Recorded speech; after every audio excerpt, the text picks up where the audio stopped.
2022년 5월 22일 가정주일 예배를 주님께 올려드립니다. 찬양으로 주님께 영광 돌립니다.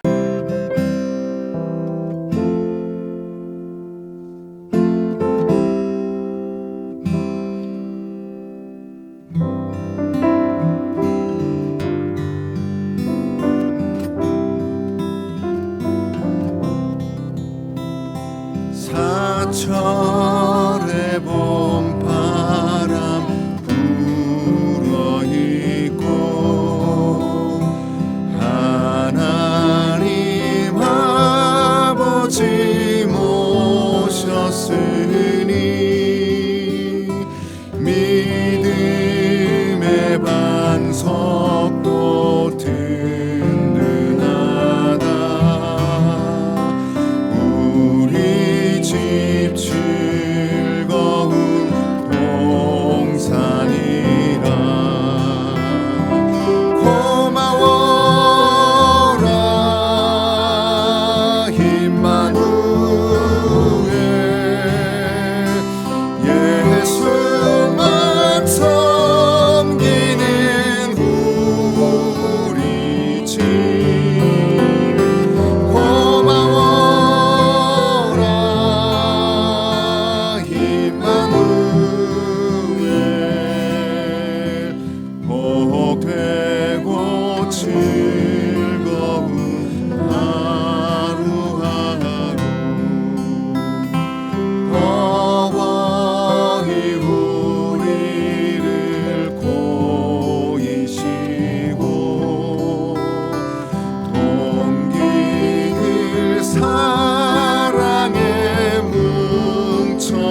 사도신경으로 신앙 고백합니다.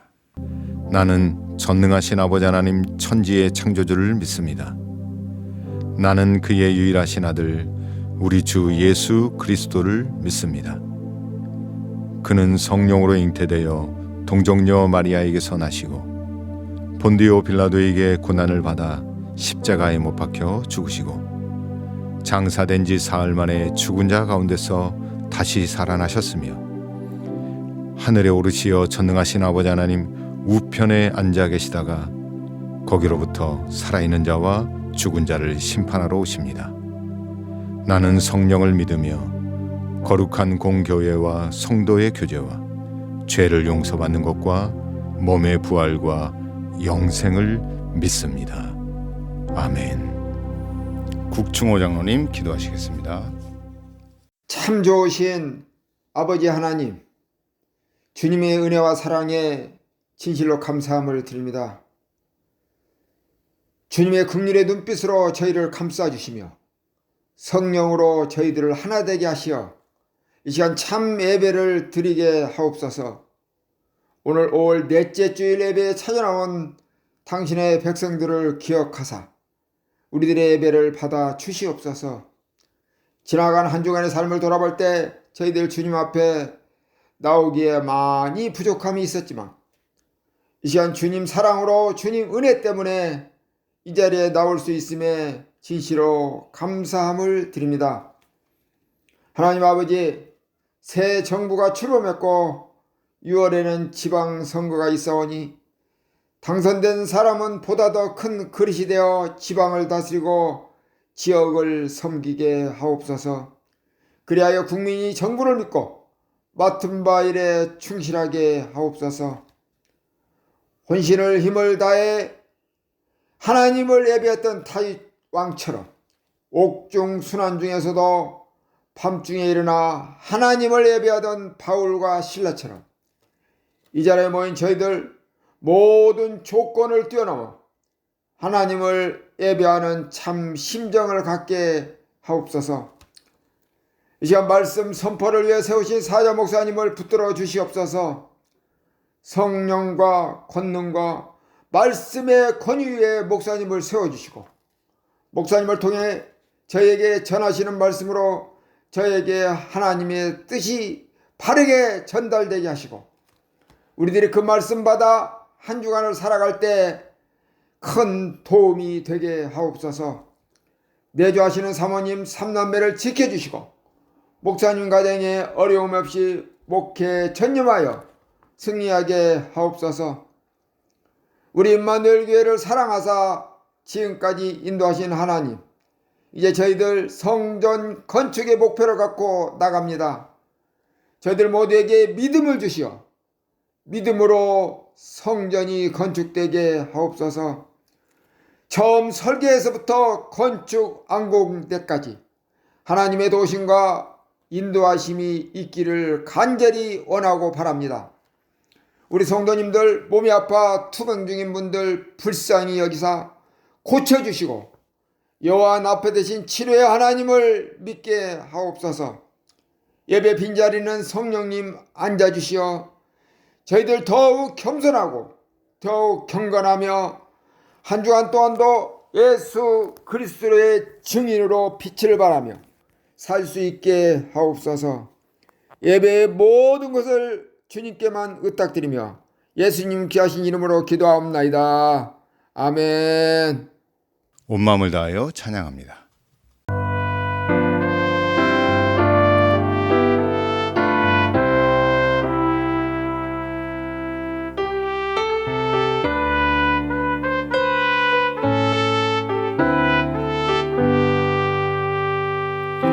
주 하나님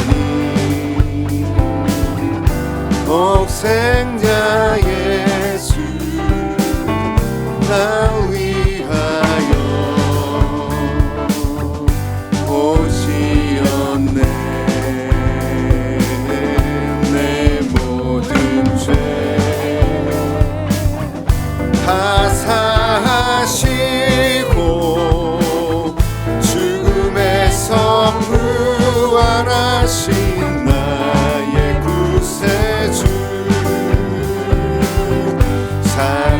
살아계신 주 나의 참된 소망 걱정 근심 전혀 없네 사랑의 주네 갈 길 인도하니 내 모든 삶의 기쁨 늘 충만하네 주 안에서 거듭난 생명 도우시는 주의 사랑 삶 기쁨과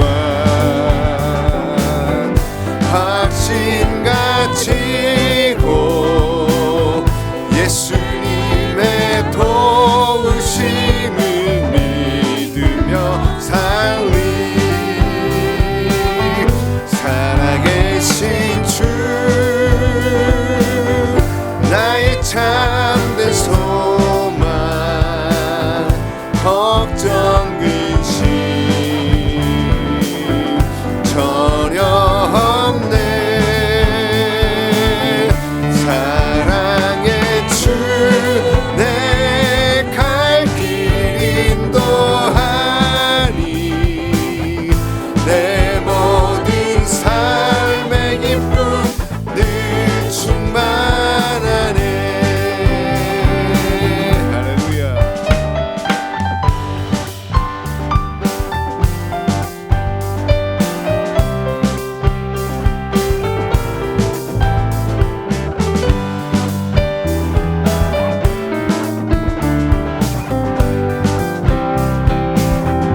그 언젠가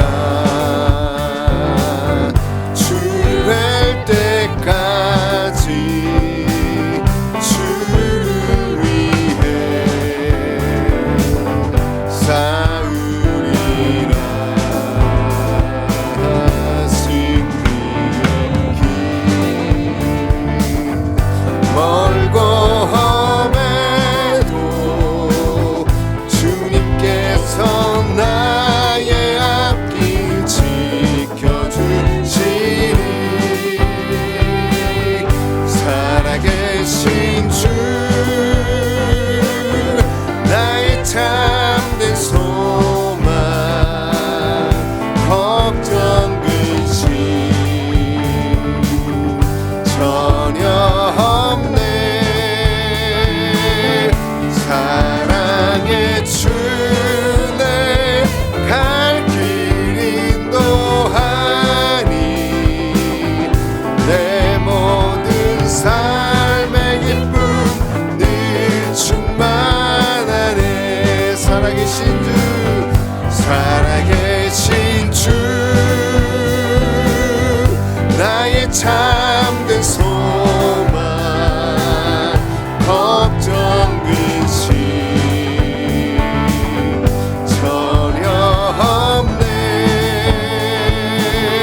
사랑의 주내 갈 길 인도하니 내 모든 삶의 기쁨 늘 충만하네 할렐루야 오늘 우리에게 주신 하나님의 말씀은 시편 128편 1절로 6절까지의 말씀입니다. 봉독합니다. 여호와를 경외하며 그의 길을 걷는 자마다 복이 있도다. 내가 내 손이 수고한 대로 먹을 것이라. 내가 복되고 형통하리로다. 내 집 안방에 있는 내 아내는 결실한 포도나무 같으며 내 식탁에 둘러앉은 자식들은 어린 감람나무 같으리로다. 여호와를 경외하는 자는 이같이 복을 얻으리로다. 여호와께서 시온에서 내게 복을 주실지어다. 너는 평생에 예루살렘의 번영을 보며 내 자식의 자식을 볼지어다. 이스라엘에게 평강이 있을지로다. 아멘. 한 주간 주님의 은혜로 평강하셨습니까? 오늘은 가정주일로 예배합니다. 오늘 특별히 시편 128편 1절로 6절까지의 말씀을 통하여 하나님을 경외하는 가정의 복이라는 말씀으로 함께 은혜를 나누도록 하겠습니다. 어떤 부부가 부부싸움을 했는데요. 싸움을 너무 심하게 해서 일주일 넘도록 서로 대화를 하지 않았다고 합니다. 그런데 어느 날 다음 날 회의에 참석해야 하는 남편이 아침 일찍 출근해야 하는데 아내에게 부탁을 하게 되었습니다. 아내에게 말은 못하고 쪽지에 적어서 아내에게 건너주었는데 그 쪽지에는 이렇게 써 있었습니다. 여보, 나 내일 회사 일찍 가야 하니까 5시에 깨워줘 라고 써 있었습니다. 그런데 다음날 아침 일어나 보니 시계가 벌써 8시나 되어 있었죠. 황당하고 당황한 남편은 헐레벌떡 출근을 서두르는데 침대맡에 쪽지 하나가 붙어 있었습니다. 그리고 쪽지에는 이렇게 적혀 있었죠. 여보, 5시예요. 일어나세요. 대화를 않고 살아가는 거 정말 어렵고 힘든 일이죠. 여러분 혹시 이렇게 살아가고 있지 않습니까? 부부끼리 싸우면 대화를 안 하듯이 신앙적으로도 하나님과 뭔가 분위기가 맞지 않으면 성도들이 기도하지 않고 영적인 삶을 살아가지 않는 것을 보게 되어집니다.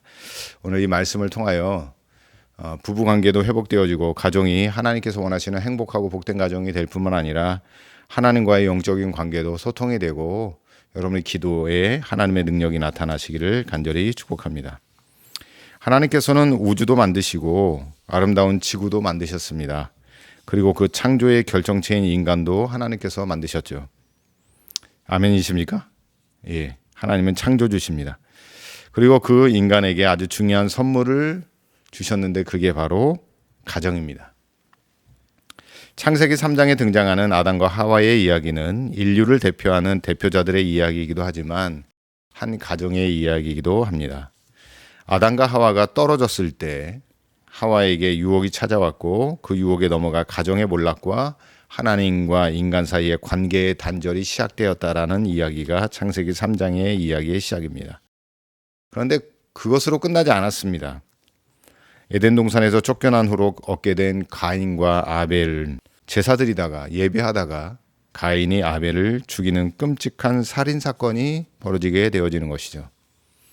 한 가정에 작은 문제일 것 같은 그 문제가 엄청난 인류에 영향을 미치고 결국 형제가 죽임을 당하게 되어지는 심각한 문제가 바로 이 가정의 문제였습니다. 에덴 동산의 아름다운 행복, 그곳에서의 타락으로 인한 비참한 인간과 가정사, 참 대비되는 이 모습인데 가정은 하나님 뜻대로 하나님 안에서 믿음대로 잘 살게 되어지면 아름다움과 행복이 있지만 우리가 서로의 관계도 그렇고 하나님과의 관계도 영육 간의 관계가 깨어지게 되어지다 보면 그 아름다운 것이 가장 추악하고 또 가장 불행한 모습으로 바뀔 수 있다는 것을 보여주는 말씀이기도 합니다. 오늘 이 말씀을 통하여 우리의 가정이 하나님을 잘 경외함으로 세상의 방법이 아닌 하나님을 경외함으로 주시는 복을 누리는 그 복된 가정으로 회복되시기를 간절히 축복합니다. 첫 번째 오늘 이 말씀을 들어야 되는데요. 여호와를 경외하는 가정을 만들어야 한다는 겁니다. 가정은 만들고 가꾸고 유지해가는 유기체적 공동체예요. 완벽하게 만들어진 가정은 세상에 여러분 존재하지 않습니다. 그냥 완벽하게 만들어가는 것이죠. 사람의 노력으로는 절대로 안 되고요. 오늘 이 말씀을 통하여 하나님께서 우리에게 한 가지 기준을 제시해 주시는데 그것이 하나님을 경외하는 가정을 통하여 가능하다고 말씀하는 겁니다. 많은 젊은이들이 결혼을 두려워하고 또 결혼을 싫어합니다. 완벽하게 뭐가 갖춰져 있으면 하겠다는 건데 사실 그것은 이 세상에 있을 수 없습니다. 자신들이 원하는 어떤 집이 있고 차가 있고 돈이 얼마나 있으면 결혼을 하겠다라고 하는데 그렇게 이루어진 가정은 오래 갈 수가 없고 완벽하지도 않고 행복하지도 않습니다. 돈은 있다가도 없어질 수 있고요. 집은 오랜 시간 지나면 허름해지기 마련이고요. 사람의 건강도 오랜 시간이 지나게 되어지면 병들기 마련이에요. 그냥 완벽한 것이 없죠. 그것은 천국에서나 찾을 일입니다. 그러니 이 땅에서 우리에게 주어진 가정은 만들어가야 하고 유지해야 하고 지켜야 할 것입니다. 오늘 이 말씀을 통하여 오늘 많은 분들이 아마 꽤 연세도 있고 이제 아이들 출가도 시키고 다 성장해서 집에 덩그러니 두 부부만 남아있는 가정이 많을 텐데 너무 늦었다고 단정하지 마시고 이제라도 하나님을 온전히 경외하는 삶을 통하여 여러분의 가정과 여러분의 삶과 여러분의 가문이 하나님께서 주시는 복으로 누리는 복된 가정이 되기를 간절히 축복합니다. 가정은 하나님께서 주신 선물이기 때문에 내 기분에 따라 또 취하기도 하고 버리는 그런 도구가 절대로 아닙니다. 가정은 하나님께서 주신 가장 귀한 선물이기 때문에 사랑하고 지켜내야 하는 것입니다. 또 가족들은 나의 만족을 위해서 존재하는 것이 아니라 서로 사랑하고 공감하고 감정을 나누며 더 나아가 주님의 사랑을 공유하는 공동체라는 사실을 절대로 잊어서는 안 됩니다. 그러면서 오늘 본문에 여호와를 경외하면 반드시 복을 받는다고 1절에 말씀하고 있죠.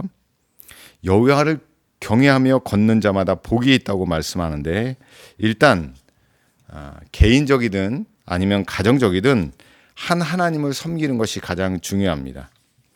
대부분 가정에서 어긋나는 문제는 뭐 여러 가지 문제가 있겠지만 오늘 이 말씀의 관점에서 비추어 본다면 종교가 다른다는 것, 하나님을 믿지 않는다는 것, 구원받지 못했다는 것, 이것이 가장 큰 걸림돌이 되어지죠. 그래서 오늘 이 말씀을 통해서 우리가 다시 한번 우리의 가정, 남편, 부인, 자녀들, 관계된 사람들 생각하면서 첫 번째로 기대어야 될 것은 뭐냐면 나와 함께하는 사람들이 하나님을 믿을 수 있도록 구원받기를 위해서 기도해야 한다는 겁니다. 사람을 구원시키고 변화시키는 것은 내가 하는 게 아니고 우리는 기도할 뿐이고 하나님이 하는 겁니다. 우리가 살아온 세월 동안 내 남편은 변하지 않는다, 내 부인은 변하지 않는다라고 하는 고정관념이 생길 수 있는데 물론 그럴 수도 있겠습니다. 그러나 우리는 기도할 뿐이고 하나님이 역사하시는 겁니다. 그러니까 가족 구원을 위해서 반드시 기도해야 합니다. 이 가족 구원만 이루어져도 정말 감사하고 복된 일이죠. 세상을 다 얻은 기분일 겁니다. 그리고 함께 신앙생활하는 것, 이것은 여러분 세상에서 어떤 것을 얻는 것보다도 더 놀라운 축복이 바로 가정, 믿음 생활을 하는 겁니다. 여러분의 가정이 하나님을 경외하고 하나님을 섬기는 한 믿음, 한 가정이 되시기를 간절히 축복합니다. 둘째로는 같은 하나님을 섬기고 신앙생활 하는데도 믿음의 차이가 있을 수 있다는 겁니다. 나는 열심히 신앙생활하고 있는데 배우자는 전혀 그렇지 않고 믿음의 깊이나 믿음의 크기가 차이가 나는 데서 오는 실망감이 꽤 크게 작용할 수 있습니다. 이럴 때는요, 공동 기도 제목이 있어야 하고 공동의 신앙 목표를 가지고 있어야 합니다. 그러면 정말 좋죠. 더 나아가서는 여러분 작은 목표라도 세워서 신앙생활을 같이 하는 겁니다. 새벽 제단 같이 쌓기, 성경 필사를 같이 하기, 아니면 같이 시간을 내서 찬양을 부르거나 가정 예배를 드리기. 뭐 큰 욕심, 대단한 것을 부리는 것이 아니라 우리가 할 수 있는 작은 것들을 신앙을 공유하면서 믿음을 공유하면서 같이 신앙생활하면 정말 좋은 가정이 될 겁니다. 세 번째로는 같은 하나님을 섬기고 같은 공동의 신앙의 걸음을 걷는다 해도 힘들어하는 가정이 분명히 있습니다. 그 기본 바탕은 이 바탕이 문제가 되기 때문인데 아무리 부부 사이라 하더라도 감정의 한계가 분명히 있습니다. 그럴 때 뭐 같은 교회를 다니고 뭐 교회의 어떤 직분을 맡고 교회의 중요한 일을 많이 한다고 해서 여러분 가정에서 평화롭고 가정 일을 다 충실하는 건 아닙니다. 가정을 돌보기 위해선 가장 중요한 것이 예수님의 사랑이 있어야 합니다. 에베소서 5장 21절에서 25절까지 이런 말씀이 기록되어 있죠. 그리스도를 경외함으로 피차 복종하라. 아내들이여 자기 남편에게 복종하기를 주께 하듯 하라. 이는 남편이 아내의 머리됨이 그리스도께서 교회의 머리됨과 같음이니라. 그가 바로 몸의 구주시니라. 그러므로 교회가 그리스도에게 하듯 아내들도 범사에 자기 남편에게 복종할지니라. 남편들아 아내 사랑하기를 그리스도께서 교회를 사랑하시고 그 교회를 위하여 자신을 주심같이 하라. 아멘. 여기 오해할 수 있는 단어가 있죠. 복종이라는 단어를 우리가 종과 주인의 관계를 통하여 복종하라는 관계가 절대로 아닙니다. 어떤 선교사님이 이 말씀을 가지고 부부에 관한 책을 써서 거기를 압축적으로 한번 요약해 봤는데, 남편은 섬기는 자로서의 리더십이라는 겁니다. 그래서 남편은 예수님이 교회를 위하여 또 우리들 위하여 보여주셨던 그 섬김과 사랑을 통하여 남편은 부인을 사랑해야 합니다. 아내는 아주 고상한 사랑으로서 사랑을 표현해야 됩니다. 예수님은 자신의 희생적인 사랑을 통하여 다른 사람들을 온전케 하시는 일을 하셨고요. 그리고 주님은 그 사랑으로 말미암아 주님의 자녀들을 지금도 돌보고 계신다는 것. 또 예수님은 한결같은 사랑으로 하나님의 자녀된 우리를 존중해 주신다는 겁니다. 그런 관점에서 에베소서 5장 21절과 25절 말씀을 보게 된다면 부부간에 서로 존중하고 사랑하는 것 아주 중요한 말입니다. 여러분의 가정 가운데 감정의 한계 반드시 있습니다. 믿음으로 극복 못하는 부분이 있는데 그게 바로 여러분 그리스도의 사랑이 부부간의 가정 가운데 넘쳐야 합니다. 그래서 온전한 가정을 만들어야 돼요. 하나님을 온전히 섬기는 가정의 근본도 예수 그리스도의 사랑으로 말미암아 가능하다는 겁니다. 우리는 이 사랑이 없으면 안 돼요. 마치 믿음 생활하는 우리가 영적인 주유소에 들려 영적인 기름을 가득 채우듯이 그리스도의 사랑으로 가득 채워서 여러분의 가정 생활을 잘 할 수 있도록 주님을 의지하고 주님의 사랑 가운데 서로를 사랑하는 믿음의 가정, 하나님만을 경외하는 그런 복된 가정을 만드시기를 간절히 축원합니다. 둘째로 봐야 할 말씀은 오늘 본문을 통하여 갑절의 복을 누리는 가정이 되어야 한다는 겁니다. 갑절의 복을 누리는 가정. 자, 오늘 본문의 구조를 살펴보면 1절과 4절에 하나님을 경외함으로 얻는 복을 이야기하고 있습니다. 여호와를 경외하는 자는 이런 복을 받는다라는 말씀이죠. 그러니까 두 번의 경외를 통하여 나머지 2절, 3절, 5절, 6절의 복이 나오는데요. 하나님을 경외하면 갑절의 복이 주어진다는 것을 이 본문 구조에서 이야기하고 있는 겁니다. 자, 다 이렇게 복을 받기를 원해요. 하나님을 경외하면 그냥 그 복이 아니라 갑절, 최소 갑절의 복을 받게 되어진다는 거예요. 첫 번째 복은 뭐냐면 하나님을 경외할 때 얻는 첫 번째 복 2절에 나오죠. 손으로 수고한 복의 결과예요. 우리가 하는 모든 일 가운데 하나님 그 수고한 대로 먹게 하신다는 거죠. 쉽게 말하자면 먹고 사는 문제가 해결될 뿐만 아니라 그 뒤이어서 나오는 말씀은 형통하게 되어진다는 겁니다.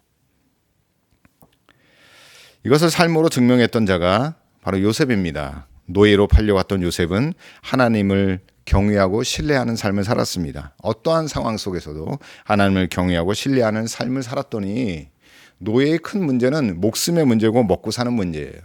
그런데 먹고 사는 문제가 해결됐을 뿐만 아니라 하나님께서 욥이 무슨 일을 하든 어딜 가든 형통하게 하는 복을 받게 되었다라고 하는 것을 말씀을 통하여 증명해 주고 있는 것이죠. 여러분, 하나님을 잘 경외하셔서 여러분의 손으로 하는 모든 일에 하나님의 복이 임할 뿐 아니라 여러분이 어디를 가든 하나님이 함께 하셔서 형통하는 복을 받게 되시기를 축복합니다. 또 3절에는 이렇게 기록하고 있습니다. 내 집 안방에 있는 내 아내는 결실한 포도나무 같으며 내 식탁에 둘러앉은 자식들은 어린 감람나무 같으리로다. 아멘. 3절에서는 우리의 아내들에 대하여 뭐라고 얘기하냐면 결실한 포도나무에 비유하고 있습니다. 이것은 그냥 단순히 포도나무가 뭘까라고 생각하는데 그 의미를 알고 그 역사적 배경을 살펴본다면 이건 엄청난 복을 상징하고 있는 겁니다. 다시 말하자면 최악의 조건에서 최선의 복을 주시는 하나님을 경험할 수 있다는 겁니다. 성경이 쓰여질 당시는요, 여성들이 정말로 살기 힘든 시기입니다. 물론 지금도 여성들은 살기 힘들다고 이야기하지만 지금과 비교할 수 없을 정도로 정말 물건보다 못한 취급을 받을 정도로 여성들이 살기는 힘든 시대가 바로 이 본문이 쓰여질 당시였습니다. 그러니까 쉽게 말하자면 최악의 시기인 거죠. 그런데 우리가 하나님을 경외할 때 얻는 복이 뭐냐면 우리 부인이, 우리 아내가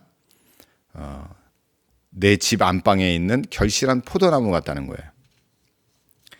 포도나무의 수확은요, 이스라엘 지형의 기후와 지형을 살펴본다면 건기, 그러니까 건조하고 바짝바짝 마르는 8월 달에서 9월 달에 수확을 합니다. 물론 저희 한국에서도 그렇게 하지만 우리는 뭐 건기가 없잖아요. 물이 하나도 없는 겁니다.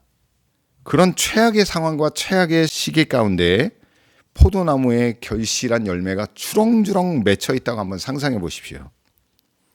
엄청난 거 아니겠습니까? 밖에 나가면 건조하고 땅이 다 바짝바짝 말려 있어서 다 죽어가는 반에 포도나무에는 포도 열매가 주렁주렁 매달려 있다는 거예요. 최악의 상황에 최고의 복을 주시는 하나님을 상징하고 있는 것이죠. 그런데 이 상황은요, 또 이렇게도 볼 수 있습니다. 집 안방에 있는 결실한 포도나무 같은 우리의 부인, 우리의 아내는 이렇게 표현하고 있지만 여러분, 집안이라고 하는 건 집안, 안사람이라고 하죠. 안방.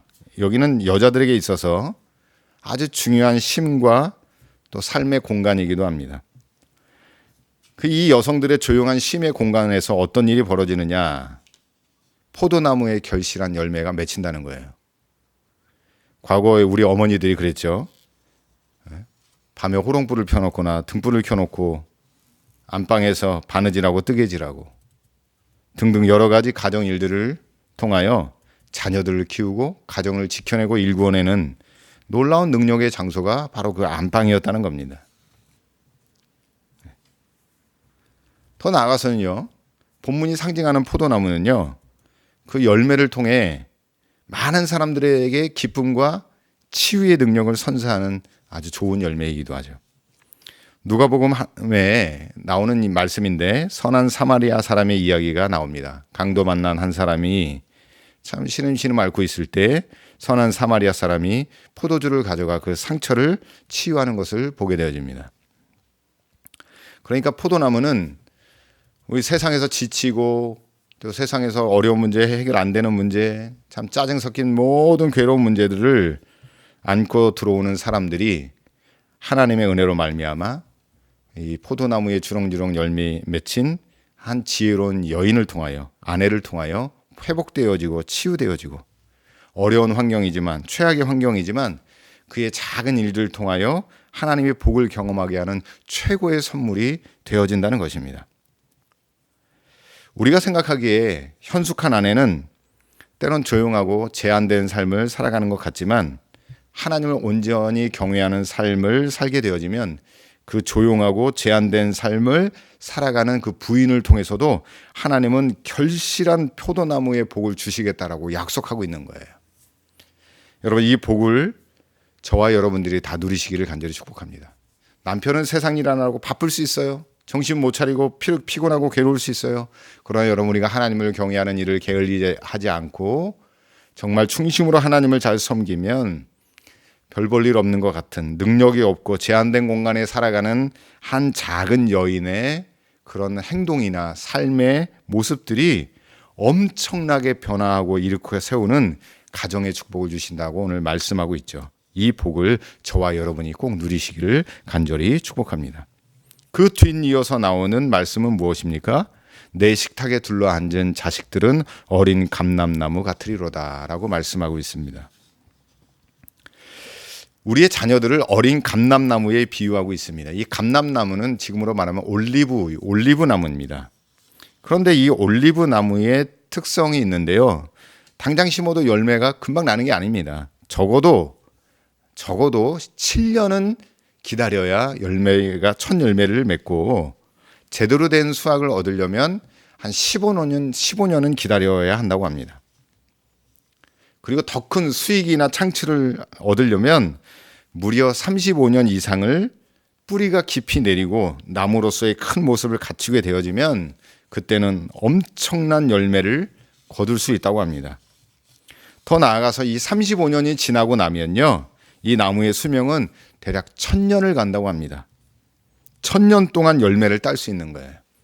그런데 오늘 본문에서는요, 우리가 하나님을 잘 경외하면, 하나님을 온전히 경외하는 삶을 살아가면요, 우리의 자녀들이 어린 감람나무 같지만, 지금은 별 볼 일 없는 것 같고 별 소망이 없는 것 같지만 그를 통하여 하나님 기대하는 축복을 부어주신다는 거예요.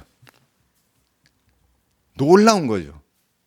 지금은 자녀 때문에 실망하고 어디서 저런 게 나왔을까, 어디서 저런 것 때문에 나 이렇게 괴로운 삶을 살아갈까라고 이야기할지 모르겠지만, 여러분 하나님을 잘 경외하셔서 자녀가 속을 새기고 어려움 당할지라도 하나님을 잘 경외하십시오. 하나님 약속한 복이 있으니까. 그래서 오늘 이 어린 감람나무가 엄청난 나무로 번성하여서 놀라운 축복이 되듯이, 그럼 우리 주위에도 그런 사람들 많이 봅니다. 하나님을 잘 섬겼더니 자녀들이 잘 돼서 복을 받는 그런 부모들을 많이 보게 되고 가정들을 보게 되어집니다. 여러분 이 말씀의 복이 여러분에게 임하시기를 간절히 축복합니다. 하나님을 경외하셔서 여러분의 자녀가 하나님이 복 주시는 대로 하나님이 역사하시는 자녀, 그런 삶을 살아가시기를 간절히 축복합니다. 자, 그러면 또 4절에 여호와를 경외하는 자를 통하여 주시는 복이 뭘까 보면 5절에 이렇게 기록하고 있죠. 여호와께서 시온에서 내게 복을 주실지어다. 너는 평생의 예루살렘의 번영을 보며. 자, 여호와께서 시온에서 내게 복을 주실지어다. 시온, 이 시온은 예루살렘의 작은 산을 말합니다. 역사적으로 보면 원래는 여부스 족속의 땅이었는데 다윗이 이 땅을 빼앗아 가지고 나중에 거기다 성을 짓고 다윗성으로 부르고, 그 후에는 하나님이 빼앗겼던 언약궤를 옮겨온 후로부터 그 언덕을 뭐라고 불렀냐? 바로 시온의 동산이라고 불렀어요. 그것이 지금까지 이어져 내려오고 있고, 초대교회에서는 이 시온이라는 개념을 이렇게 해석을 했습니다. 하늘의 도성, 그리고 새 예루살렘을 상징하는 의미로 이야기했습니다. 근거 없는 얘기가 아니라 히브리서 12장 22절에 이렇게 기록하고 있습니다. 그러나 너희가 이른 곳은 시온산과 살아계신 하나님의 도성인 하늘의 새 예루살렘과 천만 천사와. 또 요한계시록 14장 1절에 이렇게 기록합니다. 또 내가 보니 보라 어린 양이 시온산에 섰고 그와 함께 14만 4천이 서 있는데 그들의 이마에는 어린 양의 이름과 그 아버지의 이름을 쓴 것이 있더라. 아멘. 즉 이 말씀을 해석하자면 이런 의미로 받아들일 수가 있습니다. 시온은 하나님의 다스림, 하나님의 임재가 있는 곳입니다.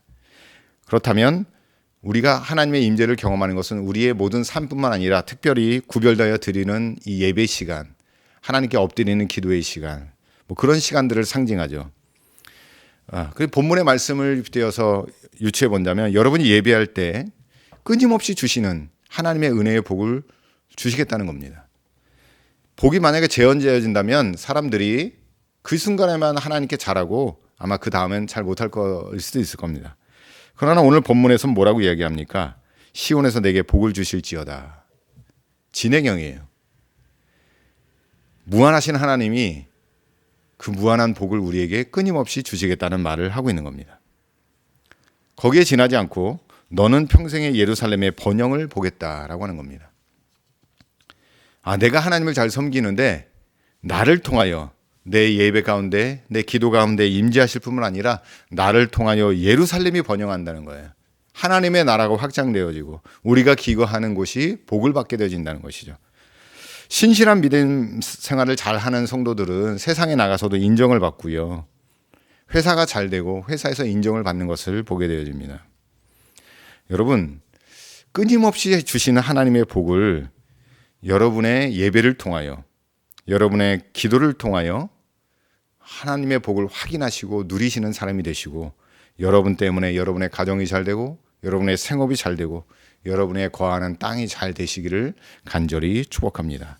마지막 갑절의 복은 6절에 기록하고 있습니다. 내 자식의 자식을 볼지어다. 이스라엘에게 평강이 있을지로다. 아멘. 손주들을 보고 또 손주들이 결혼하는 것 보고 또 증손주를 보는 것, 이거 정말 복된 일이죠. 정말 엄청난 복일 겁니다.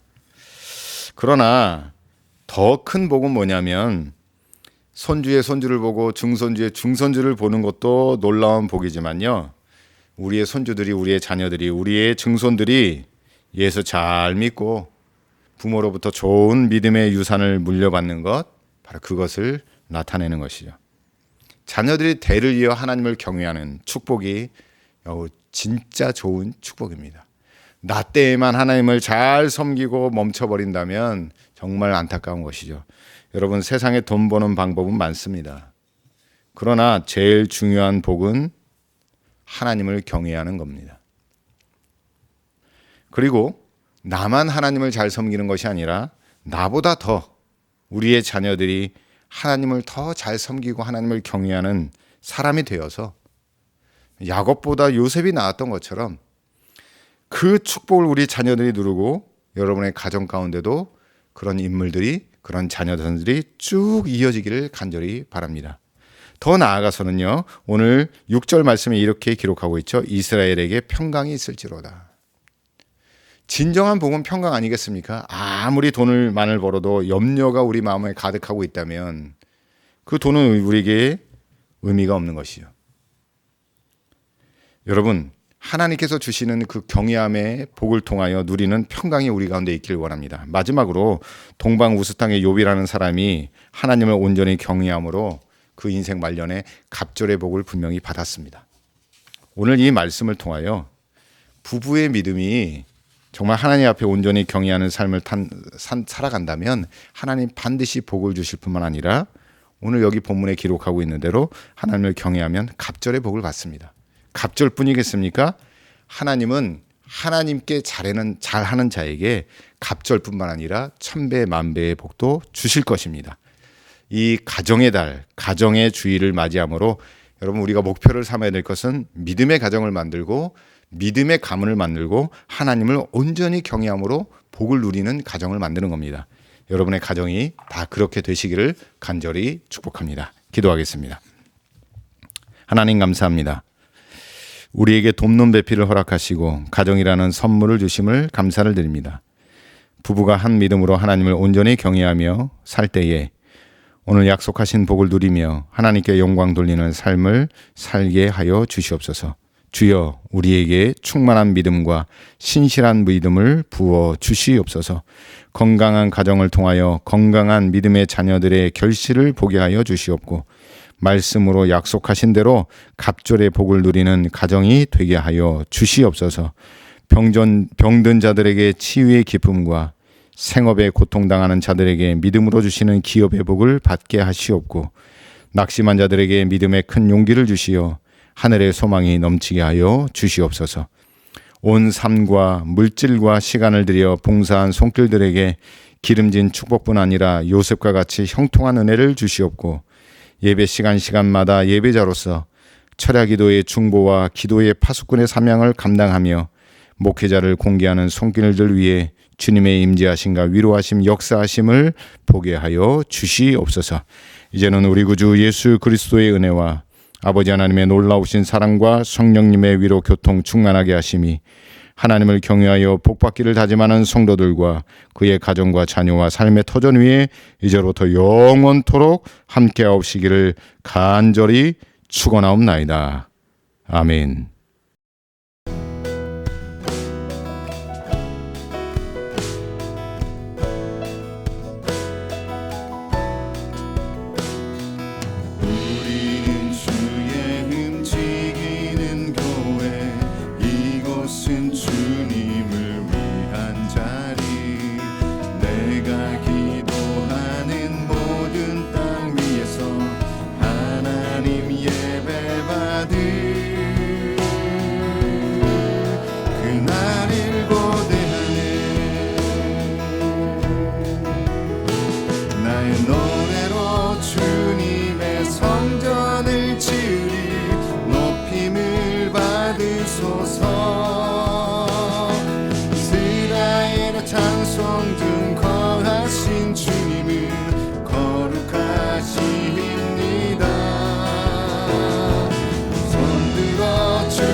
찬송 중